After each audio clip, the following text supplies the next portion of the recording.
Vous êtes une organisation, un projet de développement et avez besoin de vous faire connaître, d'échanger avec le monde agricole, lui proposer via les coopératives à la base les fruits de vos recherches, des matériels et autres produits innovants.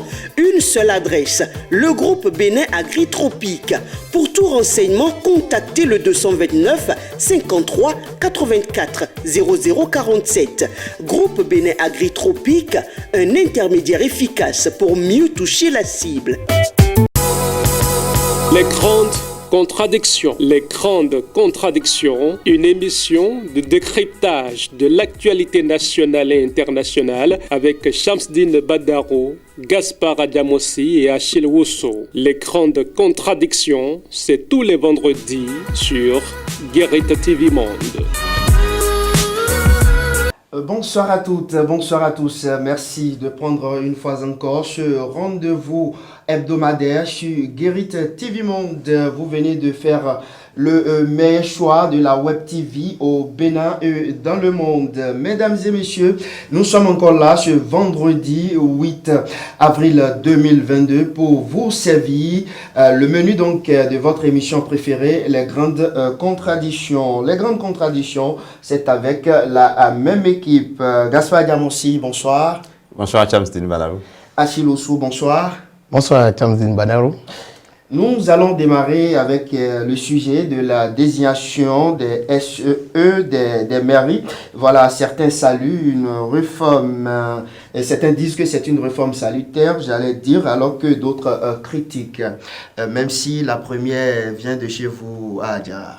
Effectivement, vous l'avez constaté, et lorsque on consulte la liste des personnes qui ont pu tirer, en fait, de ceux qui ont participé à ce test de recrutement et qui ont pu tirer leur épingle du jeu. Et nous constatons que c'est une certaine dame, Joyce Agonsadou, qui était venue en tête donc de liste.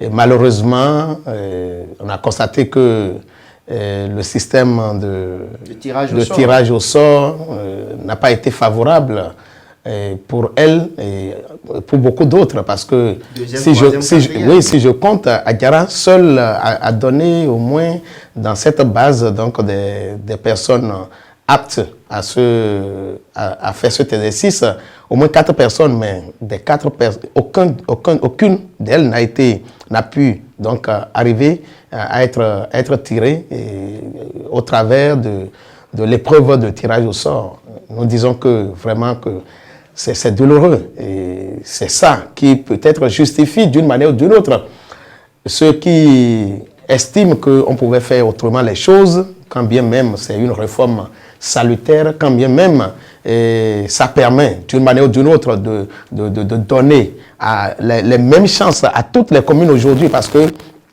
il est constaté effectivement que il y a un certain nombre de communes dans notre pays qui ne disposent pas de la matière grise, qui ne disposent pas de cadres et qui travaillent avec des cadres B, ou des cadres C, des cadres D. Et donc, cette sélection-là permet donc de donner de la matière grise, donner donc de la valeur et de la valeur donc à nos communes. C'est salutaire sur ce plan-là. Mais la façon dont les 77 ont été tirés dans une base de données de près de 400 personnes, et ce n'était pas... On pouvait revoir les choses en la matière.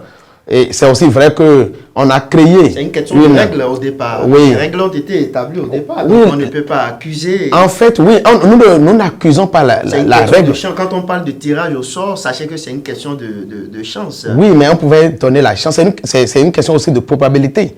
On pouvait donner la chance dans une dimension réduite.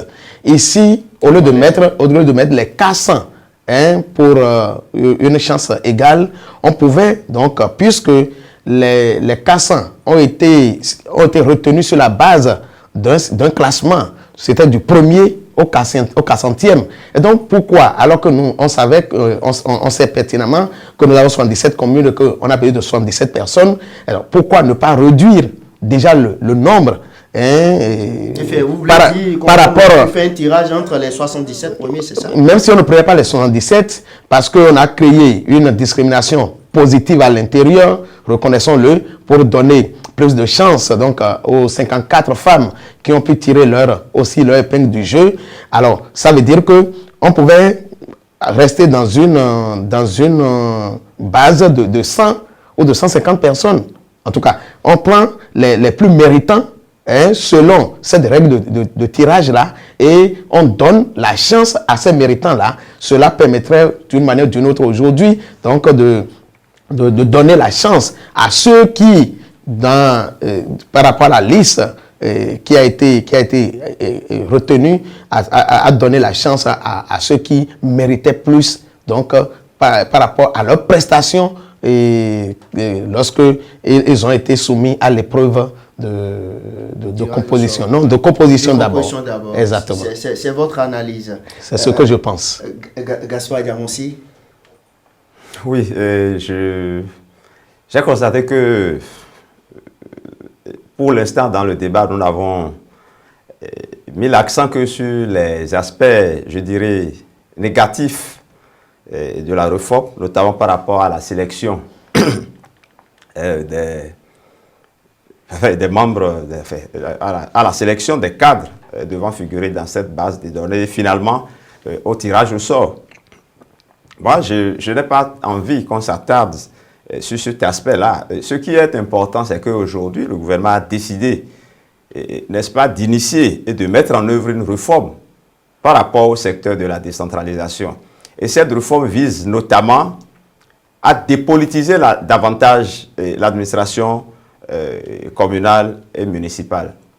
D'autant plus qu'aujourd'hui, si nous essayons à un bilan de la décentralisation, en tout cas de toutes les mandatures qui se sont succédées jusque-là depuis la décentralisation, je ne sais pas si nous pouvons prendre une commune et dire, eh bien voilà, la décentralisation a été véritablement profitable à cette commune-là. Parce que de plus en plus, nous avons constaté que c'est ce que nous dénonçons souvent, la mauvaise gestion, la gabégie, beaucoup de choses se passent au niveau de ces communes-là. Et face à ces constats qui ne permettent pas aux populations de jouir véritablement donc de ce pouvoir-là qu'on a descendu vers la base, le gouvernement a tenté une réforme et a voulu que donc désormais qu'on mette un peu les élus, que sont les maires et autres, un peu en retrait par rapport à la gestion d'un certain nombre d'aspects. Je crois que c'est ce qui nous a amené à la sélection, en fait, à la mise en œuvre de cette réforme et donc à l'établissement de cette base de données qui nous a donné, en tout cas pour les SE, un peu plus de 400 candidats. Maintenant, le tirage, bon, écoutez, j'ai entendu dire qu'il y a 4, au moins dans Djara, qui sont dans la base de données, qu'aucun d'entre eux n'a été. J'espère que vous ne m'amenez pas à dire combien de Porto-Novo sont dans la base de données, n'ont pas été, ou même combien sont de Savaie, par exemple, n'ont pas été pourquoi tirés au sort. Bon, je peux dire Tchoumi, c'est pas encore que Tchoumi n'est pas une commune. De toutes les façons, c'est pour montrer que ce n'est pas parce que vous êtes dans la base de données que vous pouvez forcément être tiré au sort ou sélectionné. C'est vrai qu'on peut faire le débat de la qualité, mais vous savez, le diplôme, les qualifications, parce qu'on est parti d'abord, dans un premier temps, des qualifications pour sélectionner, et ensuite on a fait une épreuve et l'entretien, je crois, avant que les gens ne soient véritablement retenus. Je crois que tout ça là, pour moi, c'est des présomptions de compétences. Ça ne veut pas dire que forcément les gens sont compétents dans le domaine dont on parle. Donc pour moi, dans un premier temps, les plus de 400 qui ont été sélectionnés, c'est parce qu'on a estimé qu'ils sont aptes à exercer cette fonction de secrétaire exécutif qu'ils ont été sélectionnés. Maintenant, si le gouvernement, vous savez, on peut faire plusieurs sortes de tirages. Le gouvernement a estimé que dans un premier temps, qu'il faut favoriser un certain nombre de femmes. Écoutez, nous n'avons pas fini avec le 8 mars, on continue de célébrer le 8 mars et nous disons les femmes, il faut faire la promotion des femmes. Le gouvernement a fait cette option-là. Ça a fait dans un premier temps déjà qu'il y a un décalage par rapport à ce qu'on peut dire qualité. Si on part de 1 à 77 et qu'on veut introduire plus de femmes, ça veut dire qu'on ne peut pas partir sur une base de 77 et faire la sélection et faire le tirage au sort. Ça, c'est un aspect qui peut expliquer pourquoi ça s'est passé ainsi.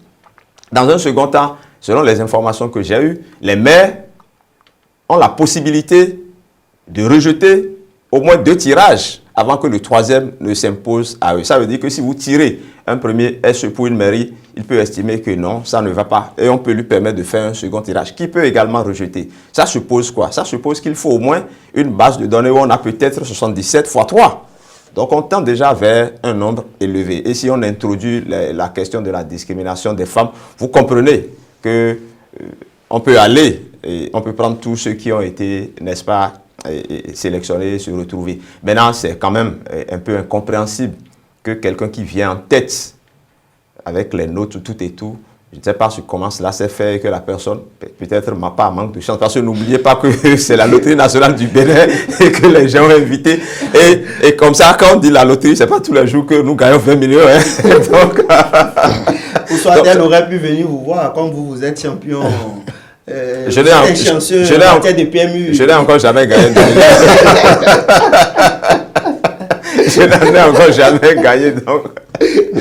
Le tirage au sort, c'est une question de chance. C'est aléatoire. Bon, mais si par rapport à ça, si on laisse de côté la qualité, bon, ça peut être quelque part gênant. Maintenant, bon, écoutez, il y a quand même...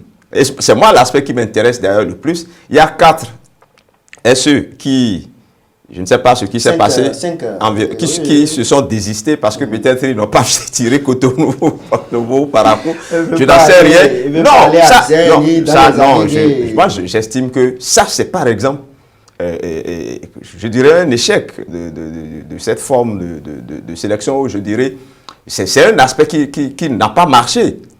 En principe, vous avez opté pour 77 communes. Ce n'est pas parce que vous n'avez pas choisi la commune. En principe, selon moi, on devait... Il faut même aller sanctionner, il faut sanctionner. On devait leur imposer de rester forcément dans ces communes-là.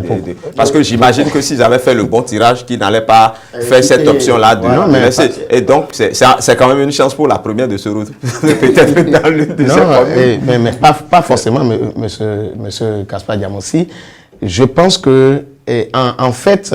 Les gens sont allés pour tenter leur chance, mais ils ne savaient pas qu'on leur demanderait par la suite de choisir entre le poste qu'ils occupent maintenant et le poste qu'ils vont occuper maintenant, et le poste de SE qui s'ouvre. Donc c'était évident qu'ils n'allaient pas cumuler. Si vous choisissez d'aller au poste de secrétaire exécutif, c'est que vous renoncez d'office à l'autre poste. Ça va de soi. Oui, mais ça dépend des avantages que vous avez à votre ancien poste. Non. Et donc peut-être que les calculs, lorsqu'ils font les calculs, ils se rendent peut-être compte qu'il ferait mieux de garder ce qu'ils avaient que donc de se contenter de nouveaux postes qu'on leur donne. Oui, mais au-delà de ça, il y a même un autre aspect qui me parle de réflexion simple. Du moment où tu as choisi de postuler pour être SE, quelle que soit la commune, je suppose que tu as suffisamment analysé que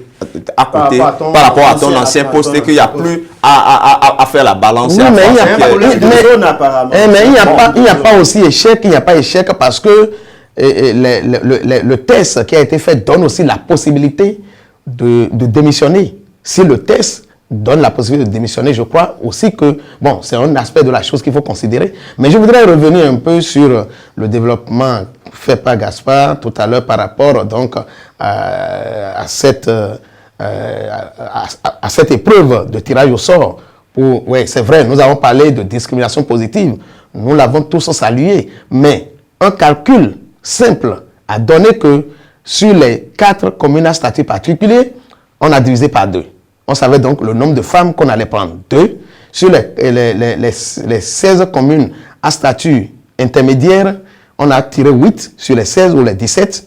Donc, il y avait un nombre qui était connu. Et sur le reste de communes ordinaires, on a pris 16. Donc, sur les 54 femmes, on savait donc déjà le nombre qu'on devait prendre. Alors, à partir de là, l'ordre de mérite pouvait aussi jouer en faveur donc des premiers. À défaut donc de retenir les 26 d'office, on peut peut-être donner la chance à une trentaine quitte donc à donner plus de chance au mérite.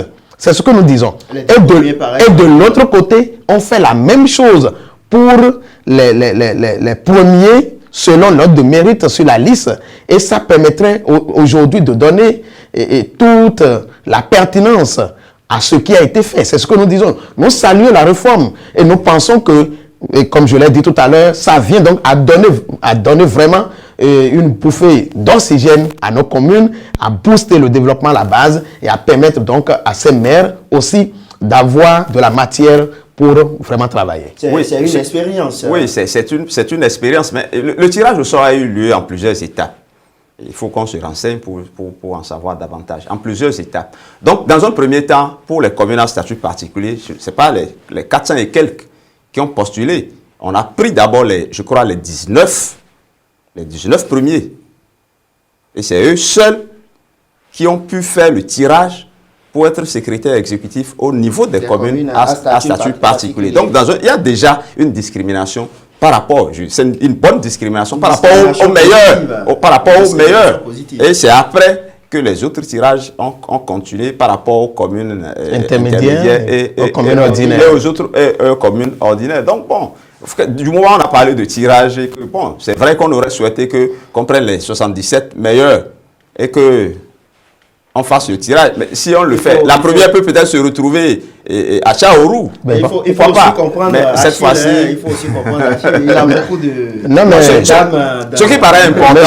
Monsieur Agamossi ne voudrait pas que je parle donc de cette merveille d'Agama. Non, je veux le nom. Bien. Que vous ayez 4. C'est qu'aujourd'hui, ceux qui sont concernés, les maires, eux, ils sont pour l'instant satisfaits. Je n'ai pas encore entendu un maire dire que il y a beaucoup de non, on ne va pas essayer de faire un micro-trottoir. On ne va pas relayer.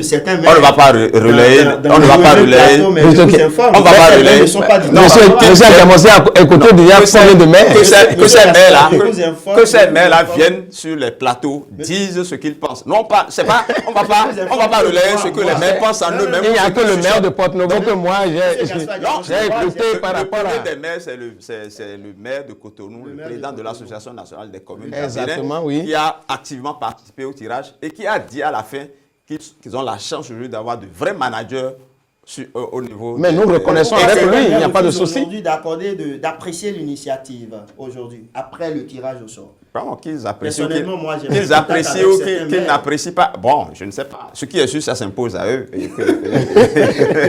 Soit ils démissionnent, tout simplement. Vous allez demander à un maire. Bon, je ne sais pas. S'il n'est pas content, qu'il démissionne. Bon, écoutez, pourquoi vous-même vous voulez prendre nécessairement l'avis de tous les maires sur le sujet? Mais c'est l'actualité. Merci à vous. Nous allons continuer l'émission. On reste avec Gaspard Agamossi. On ramène le sujet de votre ami encore ce matin. Il est venu à Gossa. Il était dans la partie septentrionale du pays. Gaspard Agamossi. Oui, bon, il fait une déclaration. Il revient encore pour nous chanter opposition. Non, bon, moi je ne veux pas parler des individus. C'est plutôt le parti. Je crois le parti RLC. Restaurer le parti politique. Restaurer la confiance. C'est pas René Agossa qui a fait une déclaration d'appartenance à l'opposition. Mais c'est quelqu'un qui dirige le parti. Donc laissez mon ami tranquille. On a pas parlé du parti. Mais il faut aussi dire qu'il est courageux. Je ne sais pas qu'il n'est pas courageux. Ce que moi je voudrais d'abord qu'on constate, c'est que c'est le parti. Le parti a vraiment de l'inspiration et a su trouver la dénomination qu'il faut. Parce que c'est un parti qui a besoin de restaurer la confiance avec les Béninois. Je ne sais pas pourquoi vous pouffez de rire. C'est un parti qui a vraiment besoin de restaurer la confiance. Le laboratoire qui a proposé le nom a bien travaillé. Absolument. Parce que c'est un parti qui a besoin de la restauration de confiance entre lui, d'une part, et les Béninois, d'autre part. Pour un nouveau parti. C'est pas un nouveau parti. Je vous rappelle que c'est un parti qui était à l'élection présidentielle. non, mais Irénée Agossa était aux élections. Il était aux élections à la présidentielle, mais en tant que restauré. Mais pas encore. Non, le parti, c'est sous la bannière du parti. La bannière du parti. Même si le parti est né après les présidentielles. Ce sont les polices. Oui, donc c'est bon que le parti. Donc, comme je le disais, le parti a vraiment besoin de restaurer la confiance avec les. Je ne sais pas pourquoi vous vous éclatez de rire quand je dis ça. Et c'est après ça que nous allons comprendre véritablement ce que c'est que restaurer la confiance avec maintenant le parti, les Béninois, le Bénin, ce qu'ils nous proposent en termes d'expression restaurer la confiance. En fait, la normalité aurait voulu, ou veut, et c'est ça qui est normal même, que ce soit ceux qui étaient à la dernière élection présidentielle face au président Talon, qui ont échoué et donc qui ont proposé un programme alternatif par rapport au président Talon, que ce soit ceux-là, n'est-ce pas, qui se retrouvent aujourd'hui dans l'opposition. Et quand vous observez ceux qui ont fait aujourd'hui la déclaration officielle d'appartenance à l'opposition, c'est le parti FCBE et maintenant le parti Restaurer la confiance. Donc je dis, c'est ça qui devait être normal en réalité. Sauf que dans la compréhension de certains Béninois aujourd'hui, c'est pour ça que je parlais il faut restaurer la confiance avec les Béninois. Les Béninois ne pensent pas que Irénée Agossa et son parti soient véritablement des partis de l'opposition. Et je l'ai su tout à l'heure, je l'ai noté dans votre commentaire où vous avez semblé dire qu'ils ont participé à un match amical en étant à cette élection présidentielle. Donc, pour les Béninois, ce ne sont pas véritablement des partis, pour certains Béninois, ce ne sont pas véritablement des partis de l'opposition. Et cette forme de déclaration d'appartenance à l'opposition, même si c'est ce que prescrit la charte des partis politiques, même si c'est ce qui doit être fait formellement, selon certains, c'est juste une comédie qui est en train de se faire et que ces partis ne sont pas. Ceux-là pensent que les véritables partis de l'opposition, c'est peut-être ceux qui n'ont pas pu, d'une manière ou d'une autre, participer à cette élection présidentielle et qui s'opposent actuellement à la gestion du pouvoir de la rupture. Et je cite par exemple les démocrates. Dans la compréhension de certains Béninois, ce sont véritablement ces partis-là qui sont des partis de l'opposition. Mais malheureusement ou heureusement, il y a des tests de la République qu'il faut respecter. Il y a un certain nombre de procédures qu'il faut engager pour se déclarer aujourd'hui véritablement de l'opposition et être pris en compte. Et je crois que c'est le pas que FCBE et Restaurer la confiance sont en train de faire. Et nous invitons, si nous avons la possibilité de le faire de notre plateau, en tout cas, si ces partis-là qui se réclament également de l'opposition, je parle de Restaurer l'espoir, par exemple, qui se dit de la résistance, je parle des démocrates, je parle d'un certain nombre d'autres partis qui se disent de l'opposition, que ceux-là. Non, lui, il semble dire qu'il est... Il doit être un centriste. Il fait comme celui qui a parlé des cheveux du pouvoir. Il est un peu au centre, mais à force de rester au centre, on finit par virer... Bon, je suis parti déjà. Donc, à force de rester au centre, on finit par pencher d'un côté ou d'un autre. Et c'est le jeu de l'équilibrisme que quelqu'un est en train de jouer. Merci à vous, Gaspard Adiamossi. Achille Osso, le parti de Irénée Agossa. Oui, vous l'avez appelé parti pour la restauration de la confiance. Le parti politique. C'est RLC, restaurer la confiance. Restaurer la confiance. Restaurer la confiance. RLC. Oui. Voilà, RLC. Et je crois pour ma part que la déclaration du parti et de son président, Irénée Agossa, vient d'une manière ou d'une autre éclaircir davantage l'horizon politique dans notre pays. Nous savons maintenant qui fait quoi et qui est qui. Et au-delà donc même de ce qu'on veut, on peut penser que il s'agit vraiment de restaurer la confiance avec la population à la base, avec les Béninois, qu'en fait, on peut peut-être aussi parler de la confirmation de la confiance entre Irénée Agossa et sa base. Pourquoi je le dis? Contrairement à ceux qui proclament un certain match amical pendant la dernière présidentielle face au président Patrice Talon, Irénée Agossa qui avait dit partout qu'il allait à cette élection-là pour arracher le fauteuil présidentiel à Patrice Talon en déclarant être donc de l'opposition au pouvoir de Patrice Talon, confirme donc sa position politique, confirme qu'on appelle qu'il est vraiment de l'opposition, et en tant que tel, je voudrais que nous le croyions, et je crois que les élections à venir vont nous permettre de voir effectivement si le message de Irénée Agossa et de son parti a pu faire mouche dans l'opinion. Nomination de 3 généraux lors du Conseil des ministres du 30 mars dernier, une première sous la rupture à Chiloso. Oui, ça fait environ 7 ans que la rupture conduit les destinées donc, du Bénin. Et effectivement, comme vous l'avez dit, c'est 7 ans ou 6 ans. Vous êtes pressé. Non, mais je dis environ 7 ans. Pourquoi vous dites environ 6 ans? Environ 7 ans. On n'a pas dépassé 6 ans déjà. Vous êtes sûr qu'on n'a pas fait dans les 6 ans? Non, on attend le 23 mai. Le 23 mai. Le 23 mai pour faire 6 ans. Pour faire 6 ans. Ah, d'accord, ok. Donc je suis vraiment pressé. Vous êtes pressé. Non, mais alors, vous êtes pressé. Non, mais je ne veux même pas pousser. À pareil moment l'année dernière, c'était 5 ans, c'est 5 ans. Ah, exactement. Donc, effectivement. On parlait de 7 ans, c'est 7 ans. Non, mais... Le président travaille pour nous. Nous ne sommes pas pressés. C'est 6 ans. Moi non plus.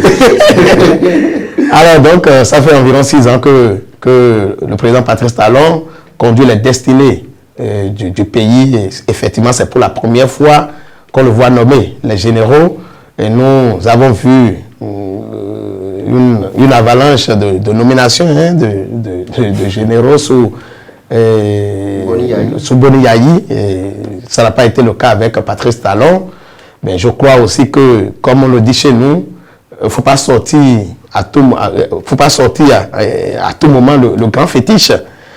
Quand on sort le grand fétiche à tout moment, ça devient donc un objet d'amusement pour les enfants. Et je crois que ceux qui ont été nommés, ceux qui ont mérité vraiment cette confiance du président de la République ont apporté les preuves de leurs compétences.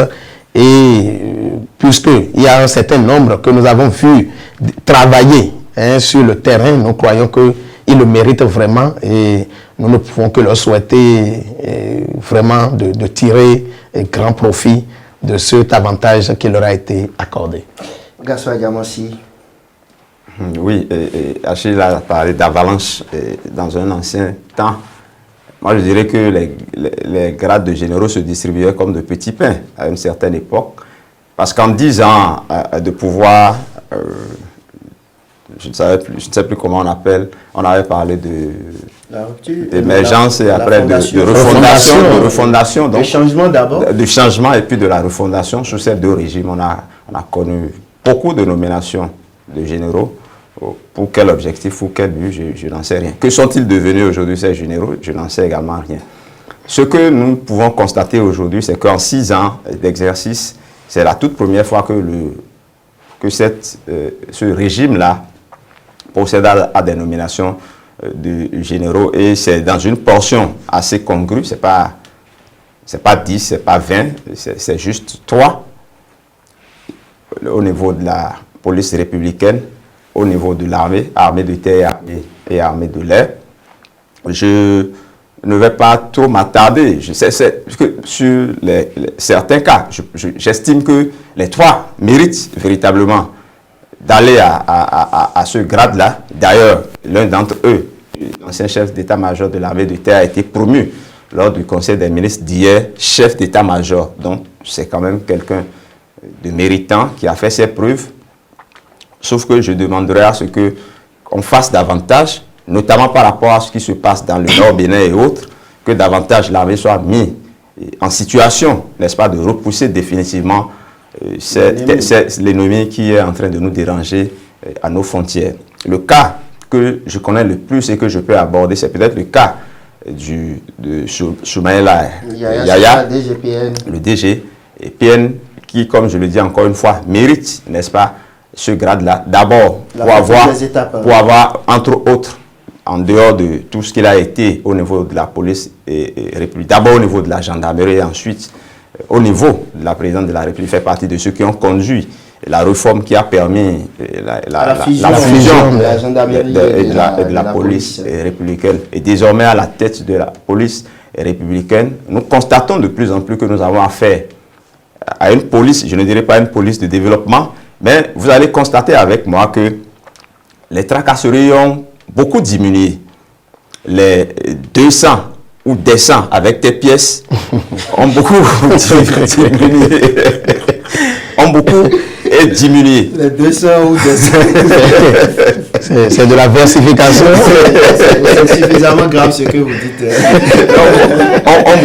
Ont beaucoup diminué. Vous allez constater également que aujourd'hui, les répressions tous azimuts de la police ont également un peu diminué. Vous allez constater que la police est beaucoup plus pédagogique aujourd'hui avec les populations par rapport aux infractions, par rapport à un certain nombre de choses. Donc il y a une certaine éducation qui est en train de se faire également, une certaine formation qui est en train de se faire également au niveau de la police républicaine. Et je crois que c'est tout à l'honneur du nouveau promu. Et le dernier aspect que je voudrais aborder, c'est que ça là, vous le constatez, vous allez le constater, vous n'allez pas constater un peu plus de sécurité, un peu plus de tranquillité au niveau des Béninois. Les braquages ont beaucoup reculé. Les braquages à main armée, les opérations de grand banditisme ont également diminué. Je crois que tout ça là, c'est non seulement à mettre à l'actif du général promu de la direction générale de la police républicaine, mais à toute la troupe de la police républicaine qui essaie d'assurer vaille que vaille, même si nous avons eu à dénoncer quelques brebis galeuses de la police républicaine ici par rapport à certains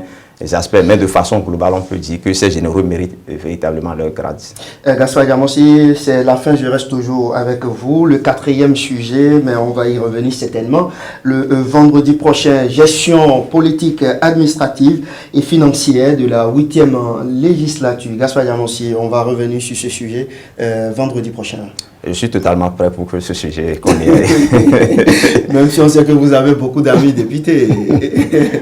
Non, je n'ai pas que beaucoup d'amis députés. J'ai le président de l'Assemblée nationale. Bon, le Bénin, tout le Bénin.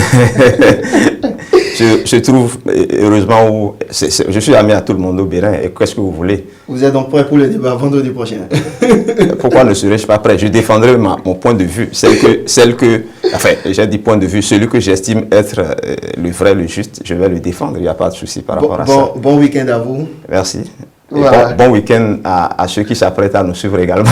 Par rapport à ceux-là qui font l'actualité, vous avez oublié votre formule fétiche ce vendredi. Non, bon, votre conclusion. Oui, je me tourne plutôt vers ceux qui feront l'actualité pour nous permettre, parce qu'ils l'ont déjà fait, puisqu'on débattra de la gestion.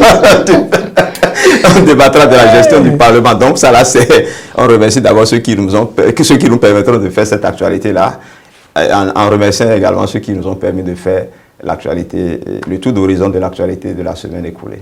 Merci à vous, Gaspard Diamossi. Achille Oussou, gestion politique, administrative et financière de la 8e législature. Le rendez-vous est pris pour vendredi prochain. Le vendredi, nous allons prier Dieu de nous prêter vie. Nous serons là pour faire l'exercice. La 8e législature est pratiquement à 8 mois de la fin de sa gestion. Je crois qu'il est de bon temps qu'on évalue ce qui a été fait. Nous serons là pour faire l'exercice. Merci à vous, Achille Oussou. Bon week-end. Bon week-end à vous et bon week-end à tous les amis de l'émission Les Grandes Contradictions sur Guéri TV. Les 30 minutes sont passées, mesdames et messieurs. Merci à vous pour votre fidélité légendaire à Guéri TV Monde. C'est terminé, tout le monde descend. À vendredi prochain.